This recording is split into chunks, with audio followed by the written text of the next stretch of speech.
want to just take a minute to acknowledge that this is a time capsule moment, right?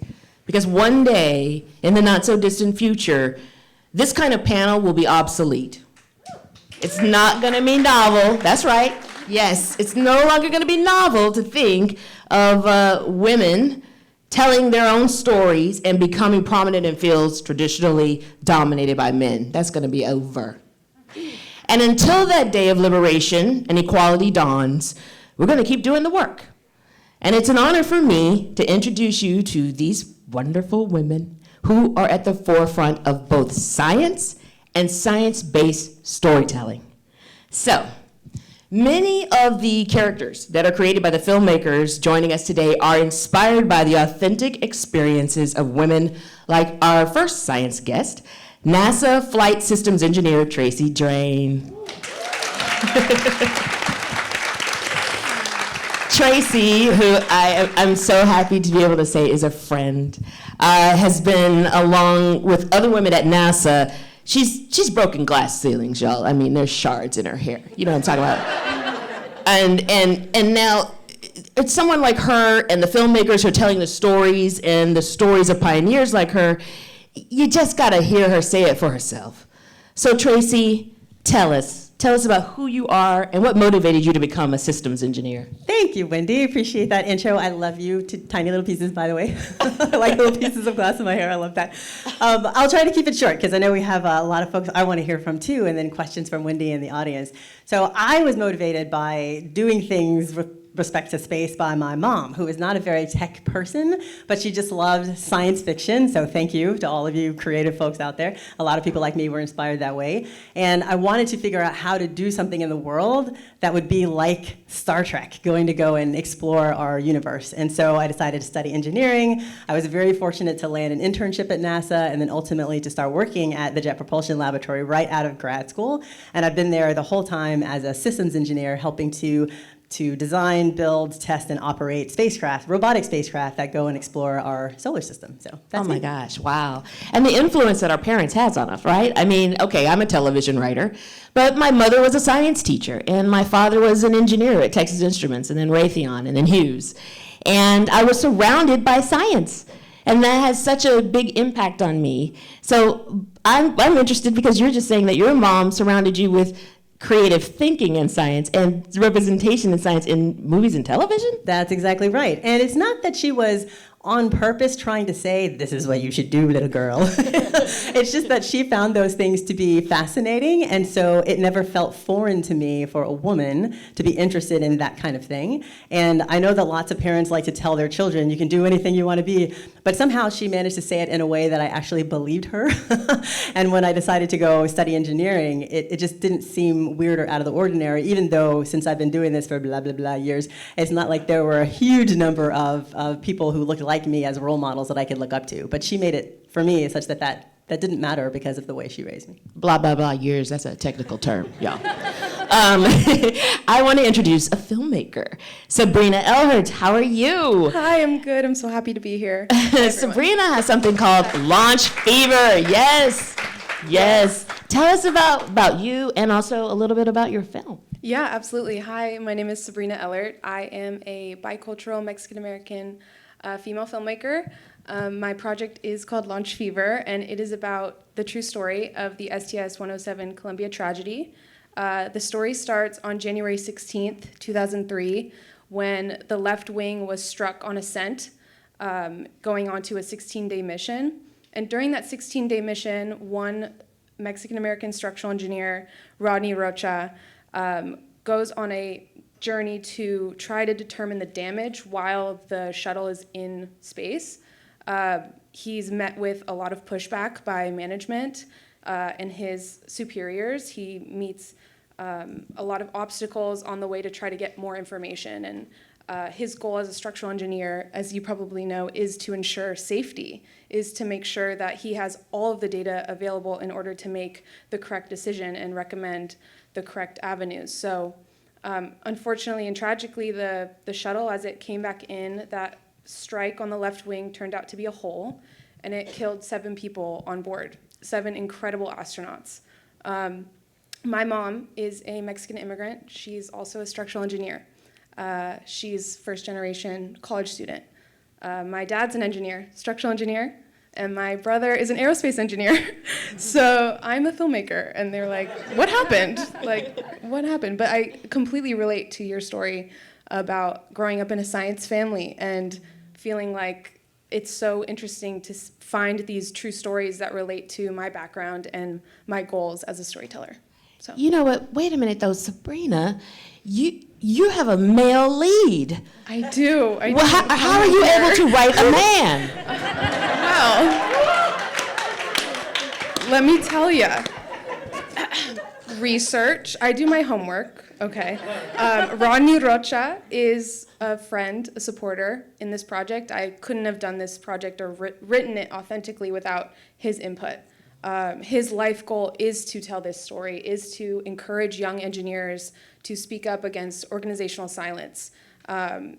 So, yeah, I mean, precisely that, doing my research, my homework. I am a 26-year-old female, so when I tell people this story and then they're surprised to find out that I'm writing it, but I'm like, I'm gonna own it. I love it. This is an important story. Exactly. I also want to introduce Ziva Cooper. Now, Ziva is the director of UCLA Cannabis Research Initiative. Girl. It's almost 4:20. How you doing? Great. So thank you so much. It's really wonderful to be here among people that are in the film industry, that are really striving to do the research and the hard work that it takes to develop an accurate depiction for what the science is actually like. Because I think that a lot of people these days go to entertainment as a source of information, right? So it's really important that there is the accuracy there. It's interesting also to hear about the family members who are scientists who have inspired the other panelists. So my dad was also an engineer, and he taught me from a very young age to be hypercritical, always ask how, always ask why.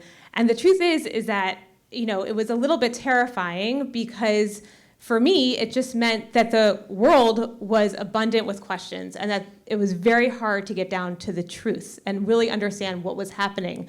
Who do you trust for the information? Who can provide valid explanations? And so as a young psychopharmacologist, after I finished my PhD, I met several women who became my mentors and who taught me how to be able to study the effects of psychoactive substances, much of which are federally illegal and very difficult to study, to be able to answer the questions that, people took for granted, especially about cannabis, where a lot of our parents might have grown up in that reefer madness age where we believed that, cannabis can cause insanity and violence. On the flip side, at the same time, there were states that were developing laws allowing the medical use of cannabis. And it was very confusing because what were the answers? What was the data to demonstrate to us is cannabis can be used for therapeutic purposes or adverse effects?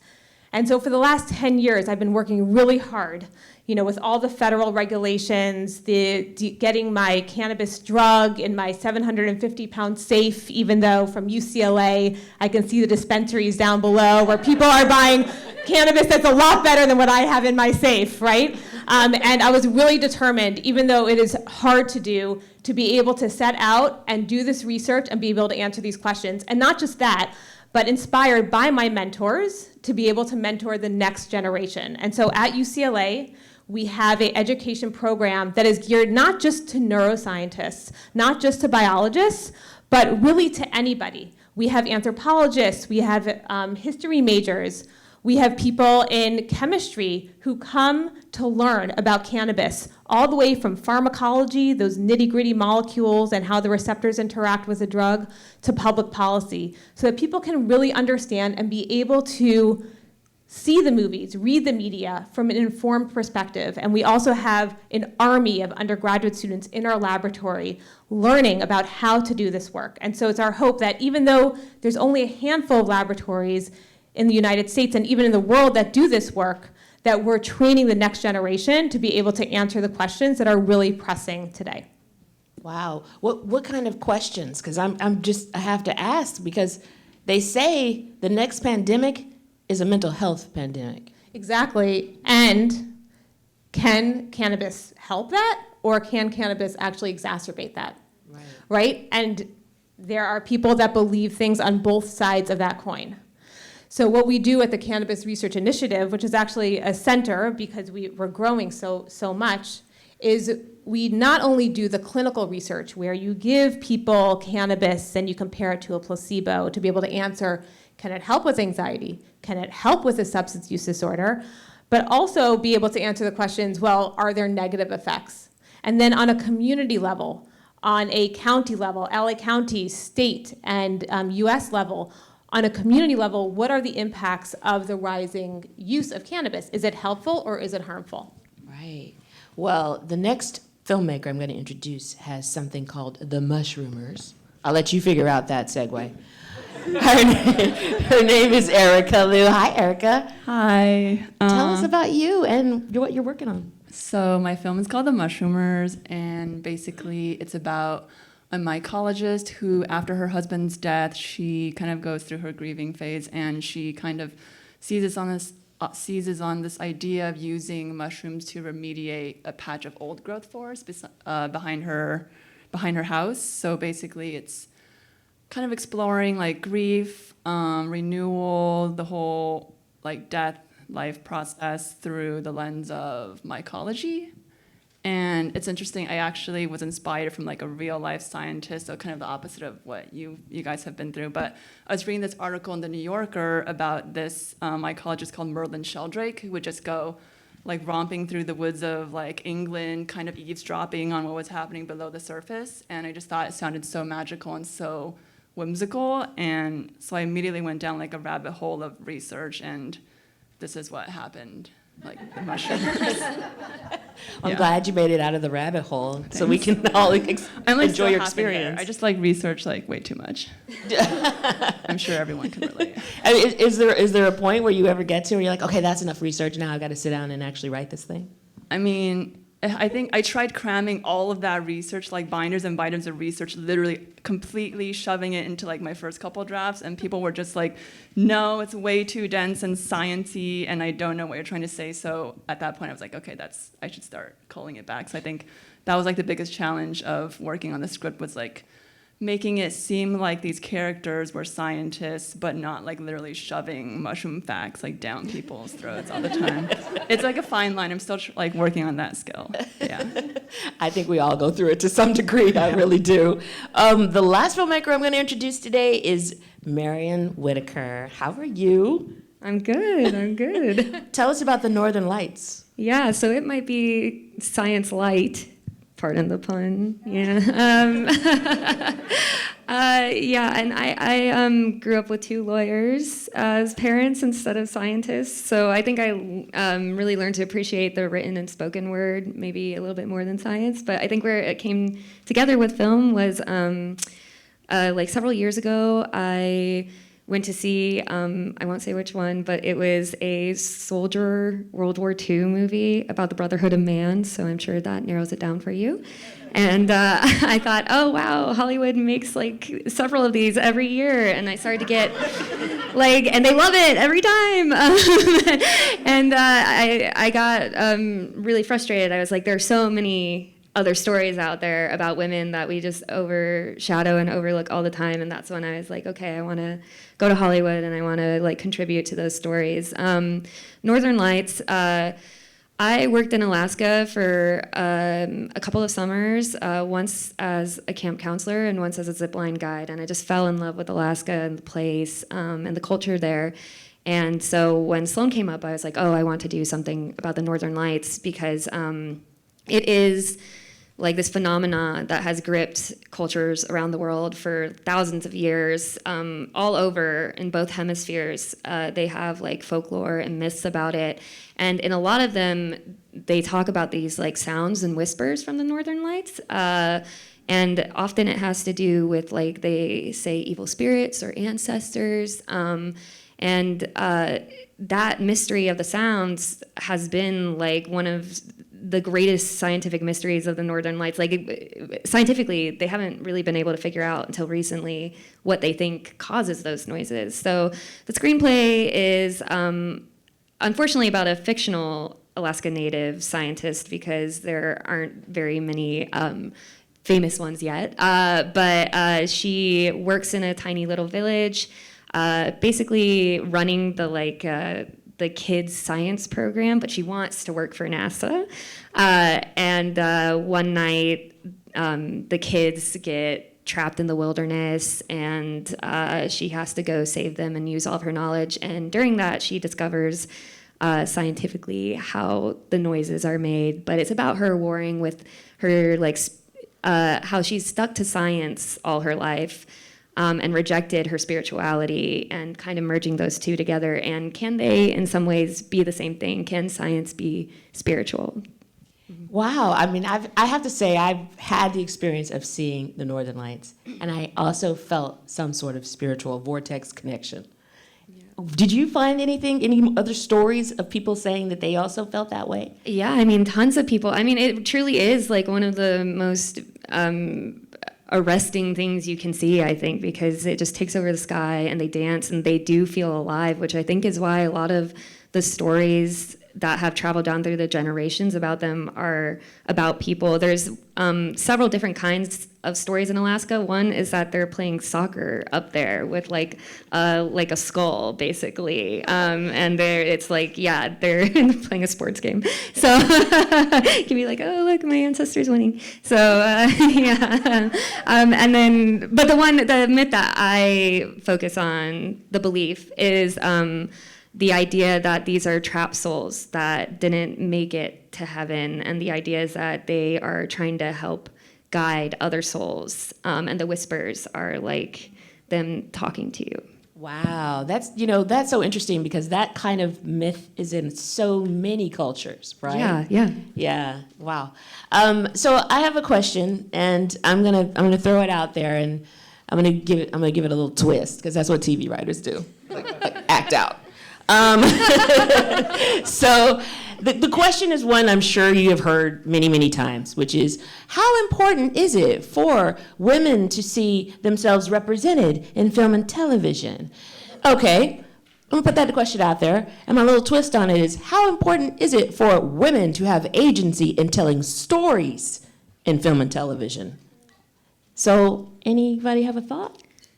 Can I say something real quick? Yes. I always think about, when I think about this, I don't know how many people have seen Jurassic World, the first one, but when she's wearing her heels, her high heels, yeah, I was thinking, was there a woman involved in that who was like, if I was the park program director and my job was walking around all day throughout the park, I would not wear heels every day to that. So I think it is important to have the agency to tell the stories, to have that input and actually give authenticity to it, because I do think you can feel when it's been written by someone who hasn't put in the legwork or the research, and they, it just feels like, okay, this isn't a real person or a real character. So like having that agency and representation and power behind the scenes is really important to get varied stories out there, because we can kind of see how sometimes for a long time, we were getting the same character or the same 3 characters all the time. And it's so great that recent years, we've been seeing a whole flush of different types of characters. I mean, I can speak to why it's important, because I used to feel like I didn't have that agency, just as a kind of sad example. But in film school, for my second year film, I was having trouble casting the male lead for my script. So my professor suggested oh, well, why don't you change it to a woman protagonist? And then because I had told her that my grandma had volunteered, so I wouldn't be completely actorless. So she was like, well, why don't you change it to a woman? And I was like, I don't know what that would look like. How does that work? I feel like that's not as interesting. As a woman, I thought that, which is, I feel like it just gets to the heart of your question, which is until you see it, it's theoretical. It's not real. I don't know, something about the way we as humans process things, until we see it, it's not a possibility. So I think that's why it's important. Yeah, and I have to agree with you, and I'll pile on a little bit since I said that what might have been slightly provocative in this audience, saying like, I decided to go and study engineering even though I didn't see many people doing that, and my mom made it so that that was okay for me. That isn't the same story for most people, I don't think, and there are lots of people that I've run into who it just never occurred to them to do something because they never saw a representation of that, and so it just wasn't in their hind brain, right? And I think to put a twist on the question that you asked, I think it's important for women and young girls to see female representation. I think it's even more important for men to see representation of women in these roles, because when we're going out and there are women who are working in male-dominated fields, the people who are hiring them are probably men. And so it's more important for them not to have the unconscious bias thinking, well, that's kind of weird. How would a woman do this job? Even if they're not articulating it, even if they try to consciously train themselves out of it, there's still that unconscious bias that's hard to fight. And the more we see, like you said before, at some point in the future, hopefully a panel like this will be redundant and unnecessary because there will be so much more equality that that's not a thing to talk about anymore. We're certainly not there, and it takes people pushing on the frontiers of that to get there. If I could add to that, I think to your question, the representation on screen is just as important as off screen because there's a direct correlation between the both.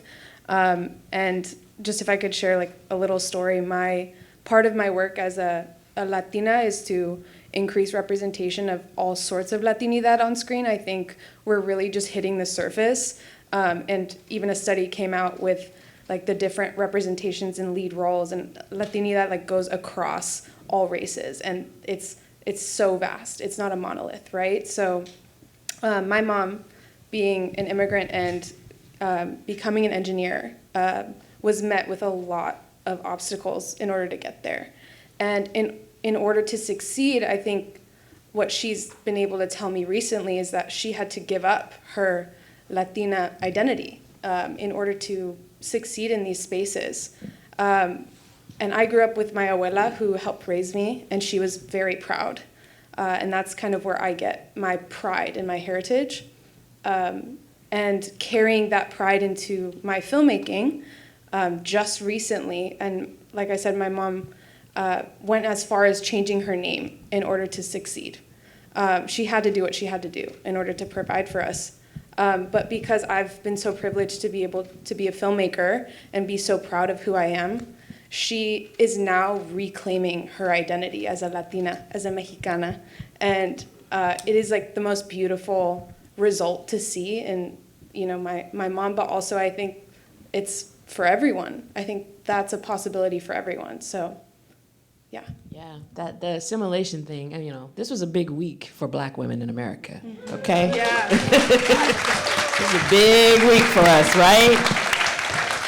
And it feels, it's just kind of this feeling when I talk about representation, just to see Judge Brown, Supreme Court Justice Brown, and to be able to look at my daughter and say, that could be you if you so choose.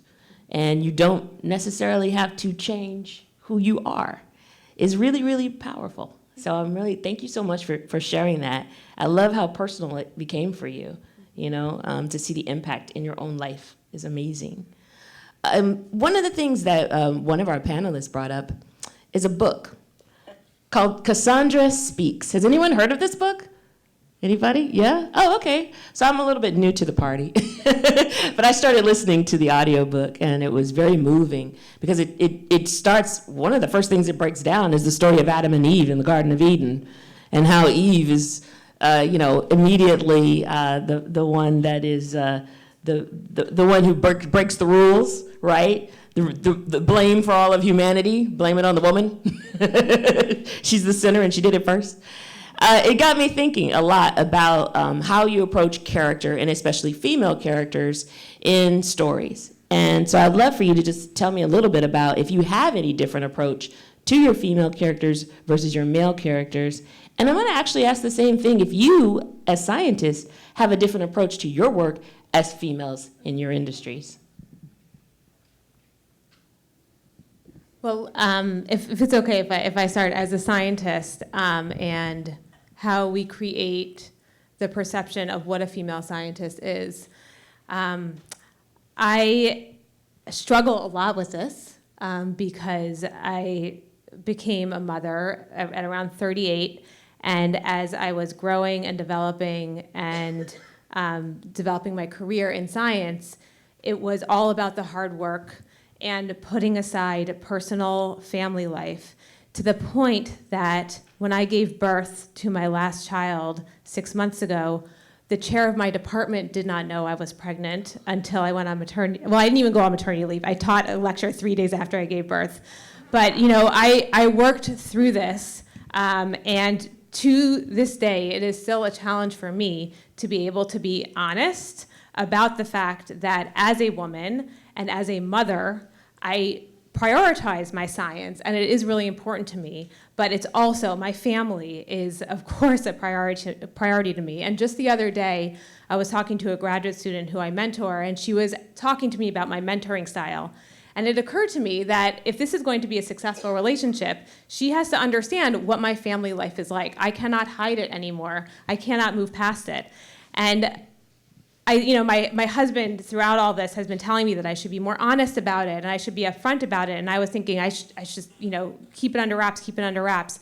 But I think that this is something that you don't necessarily see in films.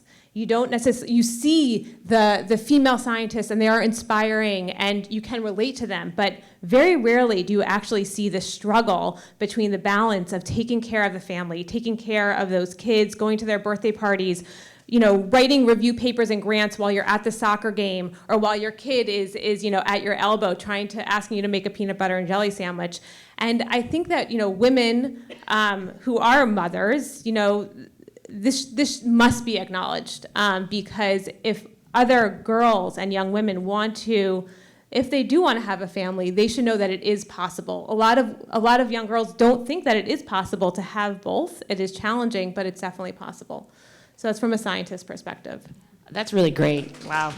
And there's actually, there's a quote in the book. There's a whole section in that book of Cassandra Speaks where I think it's Gloria Steinem who talks about that until we have equality at home, we can't have equality in the career in outside of the home. And so a lot of that equality is about the men's place in the home and their contribution. And until we start to really deal with that, we don't get the same balance. It's never going to happen, right? Yeah, and I love everything you just said, and I'll step in with another kind of engineer's standpoint before we hear from the filmmakers. I cannot wait to hear how you guys treat this topic too. As a person who did choose not to have family, way too lazy, and I just it astonishes me the people who can do it and work with the imbalance at home. And one of my deputies is just miraculous in the number of things she gets done and has 2 little boys at home. Wow.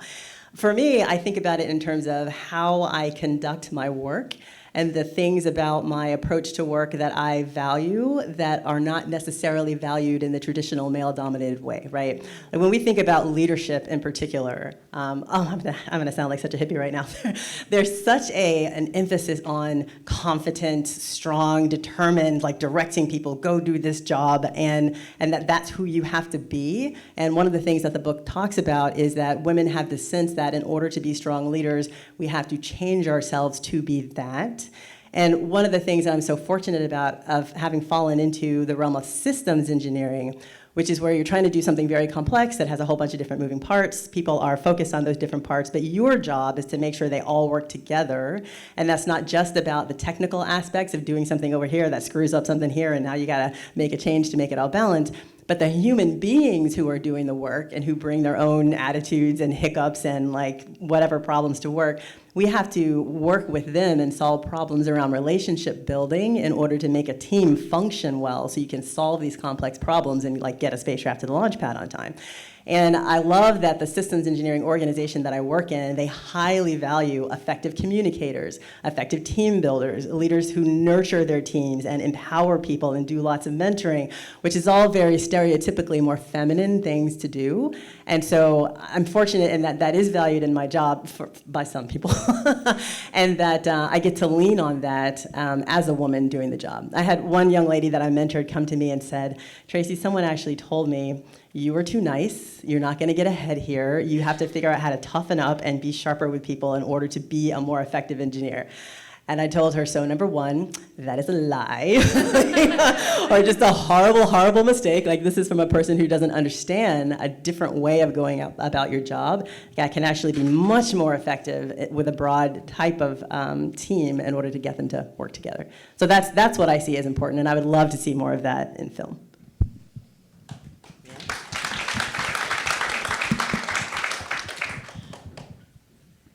I guess I'll go first. I guess for me, whenever I write women protagonists and men protagonists, I feel like the process is kind of the same. Like, it's always, of course, the goal is always to like make them as complex and, you know, as specific as possible with their like own unique set of like contradictions. And I feel like gender is one aspect of that. But I think one thing I did notice is I always kind of double check whenever I write women characters, because I feel like they're scrutinized a bit more than male characters, which I feel like is also true in society. But just like, I have to really have all my bases covered, or else people are gonna like come for me, and like, I don't know, it just feels like there's more pressure when I'm writing women characters, even as a women writer. I don't know if you guys have felt that. I totally agree with that. With this specifically, I've kind of made a commitment to only write like female protagonists and really commit to the idea of that in my stories. And with Northern Lights, it's an action adventure. So it was interesting. There's this one part where I have her have an interaction with a bear and a bear attack. And it was amazing, the interesting responses I got to that, because, you know, she doesn't go as far as like Leo does in The Revenant or anything, but they do get into an altercation, and it was amazing. When I kept the bear in, so many people were like, I just don't believe that she would be able to fight this bear. And I'm like, it's an action adventure. Like, she literally like swims through the avalanche and saves 3 children. She like gets somebody out of an icy crevasse. Like, she does so many like unbelievable things, but it was like fighting the bear that people really like had trouble with. And I also like always really try to write women with flaws, and with her thing is that she's not very good with children, kind of like Alan Grant in Jurassic Park. But people also had trouble accepting that too. Like, her whole thing is that she doesn't really like relate to them. She doesn't really get them. I had a lot of comments of people being like, well, she's just not very likable. Like, she's just not very, you know, she's not very nice to the children or whatever. Things that I don't necessarily think would have been problems, the bear or like her reactions to the children, if she had been like a male scientist who was focused on his work. I don't think anyone would have been like, well, it's weird that she, you know, doesn't want to hold the 5-year-old's hand. And just one last thing. I know I'm going on a little bit, but I think one thing that was really important to me was, having female friendship in it, because a lot of times we don't see that in movies where there's like 2 women who are main characters or more, and the way they support or rub against each other, whatever. It was really interesting with this.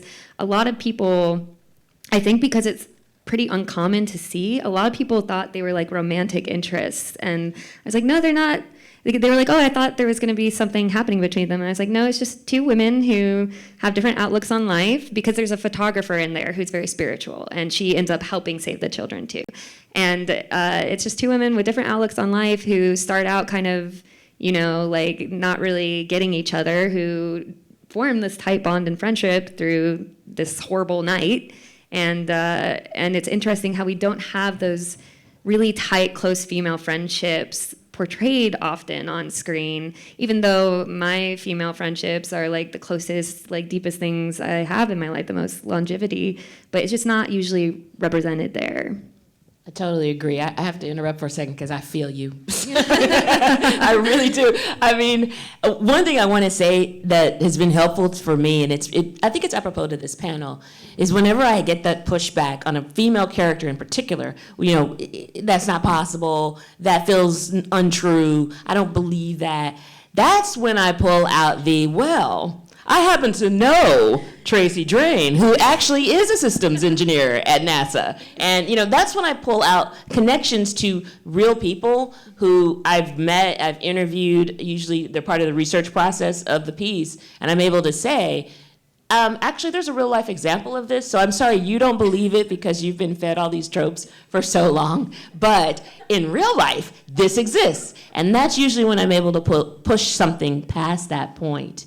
But I also really feel you on the fact that so many female characters, their stories somehow always must turn on a romantic interest.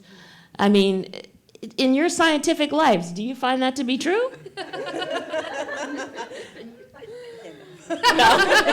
No comment. No, that's a different panel. I'm watching a lot of K-dramas lately. It's rewiring my brain how to wait, what actually happens in real life? Was there anything you wanted to add to? Yeah, I was just thinking about what Tracy and Erica said, and when I write, gender's a part of it, absolutely, but I first focus on being honest, just trying to find the most honest version of how this character would react in this situation, and that's where I find that I relate to my characters the most, and whether they're male, female, non-binary, really anyone, I think that's where the authenticity is able to come through. And of course, doing your research and getting those voices. And also to Tracy, what you were saying earlier about leadership, about people, sometimes I've experienced as a producer and as a director, people want you to act more like a man when you are leading people. And I find that I can't step into that expectation really, and it doesn't work for me either because people sense it. And as a woman and leading, I think being more understanding and bringing people together as opposed to just trying to force people to do what you want to do is far more effective. So it goes for leadership as well. Yeah. Yeah, and what is a man? Yeah. What is a man? That's true. No, I'm serious. What is a man? I mean, we have all these things that we say, what does it mean to be Asian? What does it mean to be Latin? What does it mean to be black? And the fact that we think that there has to be one answer to that is very limiting to creativity. It's very limiting to story because we know that there are a million answers to that. There's a million ways to be black, right, Tracy? Yes, ma'am. Yes. Trust me on this. Okay, and can I pile onto that just a little bit? Because one thing that I will say is, because we're all used to thinking that way, I've said things that sound like that today. There are some fantastic male leaders that I have had a chance to work with at the lab who do not lead in that way. And I've got a chance to have really good conversations with them about that, and why is that our culture, and why don't we reward people for doing things in a different way? And I find it very positive to think about it like that, even though I still talk about it as a stereotype. And when people say, well, you have to do this because it's more effective and blah, blah, blah, and I can name drop, what about so-and-so who's the chief blah, blah, blah on the lab? He doesn't do that. And that gives me the same source of relief with them as it does with you when you say, no, there's a real life example over here that is quite different, y'all. So that's nice. Yeah, for sure. Well, I mean, Erica, do you have anything you wanted to add? I think I felt like I cut you off. Oh, no, I would think it's done. Well, it's interesting. This is more maybe a question for the filmmakers, but please, I think there's a symbiosis going on here. I think about language and the power of language and the power of words. And there are certain words, for example, words of war, that tend to fall under a masculine sort of header, right? And then there's other words of, Madonna, horror, caretaker, that maybe fall under this weird feminine heading. As you approach your work, do you ever play with words? Do you ever try to undermine some of those words? How important are the words that you use from everything to describe your character, to describe how this woman takes down a bear? I'm just so curious about words and the role that they play in the work you do. That's such a good question. I try to avoid cuss words, to be honest, in my work, because most of them are, they refer to sex and typically are negative against women. Like if you examine truly every single cuss word, it's like totally, it's just negative against women primarily. And so I try to avoid those. And I often find myself in a rabbit hole of looking at the origin of certain words and discovering if like this is the correct word for this. And yeah, I think that's how I've recently started to approach the descriptions and the adjectives that I use for my characters, yeah. I think one of my favorite words is vulnerability. So it's something that I try to explore in everything that I write. So it's been really heartening. Like I feel like it used to be seen as like a weakness or a more feminine trait, right? Like vulnerability, sensitivity, just anything with emotions, I guess. And then so I'm really glad it's kind of becomes a superpower. There's like this whole redefinition going on. So yeah, like when I was working on The Mushroomers, it was really nice being able to see Chloe Zhao's Nomadland and the way she deals with like grief and how the characters in there are just so, they speak about grief in such like an open, raw way, and it's like considered a Western, which is traditionally like a macho genre. So it's been nice, kind of being able to point to that, like, oh, it's possible for you to explore grief in like such an open, raw way and like different from like how we usually see it in movies. Yeah. This is like a really interesting question you've asked that reminded me. Last year I did like a 24-hour film festival that was like, anyway, it was, we did something about like a time documentary. And I was like, oh, nobody ever makes inanimate objects like female. So like, let's make this fake documentary and let's make this inanimate object. She'll have a female voice, but it's not like she's female, it's just a female voice, because all inanimate or like, have you ever noticed like every little animal sidekick in Disney is like male? Like the iguana from Tangled, like they're all male if you go back and look at it. It's so odd. So like we even take like these animals and inanimate objects or like the robots from Star Wars, BB-8, they're all like if they have voices they're male, like none of them are really female. And so I was like, oh, we'll make the clock like an inanimate, but it'll have a female voice. But the idea was killing time, and it having her have a female voice, it changed the whole tone of what was supposed to be kind of like this funny crime documentary, and like really changed it. And it was an important lesson to me, like, oh, you can't just change things like that, like change the gender, because the context is in there. And when you change those things, like you have to be really careful, because the minute you do that, it changes the whole perspective of what's going on. Oh, let me take that one. So I'm an engineer, but we get notes. And I'll tell you, so as a senior engineer who serves on review boards for other projects, to say, you should be doing this, you have a problem over here, or I like to put myself in the shoes of the people that I'm giving comments to and give them benefit of the doubt, right? Like, I don't want to be like, you guys are screwing this up over here. That's demoralizing. And so I tend to say, maybe this is something I'm not fully understanding. Can you help me understand how you are dealing with this technical issue? Perhaps you have it all figured out, whatever. And a person who meant so well, I love it that at the lab people do this for each other, came to me and said, Tracy, as a woman, you have to be careful about saying things that are denigrating your own knowledge, because that's a thing, and it's just not good for your overall image. And I thought, you're right about that. I do that all the time. Maybe I should stop that. But then I thought about the engineers that I respect the most who have a similar style to mine. And I'm like, wait a minute.